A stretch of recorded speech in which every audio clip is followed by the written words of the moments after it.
So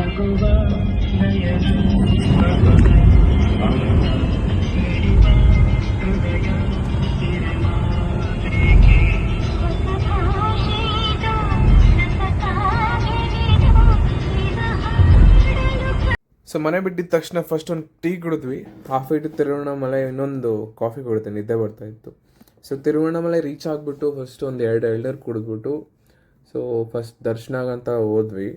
walk ಮಾಡಿ ದರ್ಶನ ಮಾಡಬೇಕಾಯ್ತಂತೆ, ನಾವು ಉಲ್ಟಾ ಮಾಡಿಬಿಟ್ವಿ. ಸೊ ಅದಕ್ಕೆ ವಾಕ್ ಮಾಡೋಕ್ಕೆ ಹೋಗಿಲ್ಲ. ರೌಂಡ್ ಮುಗಿಸ್ಬಿಟ್ಟು ನನ್ನ ಫೇವ್ರೆಟ್ 2 ಪುಳಿಯೋಗರೆ ತಿಂದೆ, ಒಂದು ಸಕ್ಕರೆ ಪೊಂಗಲ್ ತಿಂದೆ. ಅದಾದಮೇಲೆ ಮನೆಗೆ ಬರ್ತಾ ಬರ್ತಾ ಒಂದು ಹತ್ರ ನಿಂತ್ಬಿಟ್ಟು ಇಡ್ಲಿ ತಿಂದ್ವಿ. ಸೊ ಇದೇ ಥರ ಒಂದು ಅಂದ್ಕೊಂಡೆ ನೋಡಿದ್ರೆ ಕ್ಯಾಲ್ರೀಸ್ ಕೊಂಡು ಬಂದ್ಬಿಟ್ಟು 2000+ ಆಗಿತ್ತು ಈ ಸತಿ. ಆಮೇಲೆ ಮನೆಗೆ ಬಂದು ನಿದ್ದೆ ಮಾಡಿ ಎದ್ಬಿಟ್ಟು ಒಂದು ವೆಜ್ ಸ್ಯಾಂಡ್ವಿಚ್ ಮಾಡಿಕೊಂಡೆ. ಒಳ್ಳೆ ಅಜೀಬಾಗಿತ್ತು. ಅವಾಗ ಕಡೆ ಸಪ್ರೇಟ್ ಮಾಡಿದ್ದೆ, ತುಂಬ ಅಜೀಬಾಗಿತ್ತು. ತಿನ್ನೋಕ್ಕಾಗಿರೋದು ತಿಂದ್ಬಿಟ್ಟು ಮಲ್ಕೊಂಬಿಟ್ಟೆ. So this was day 6 of 100 Day Weight Loss Challenge. See you guys in the next video.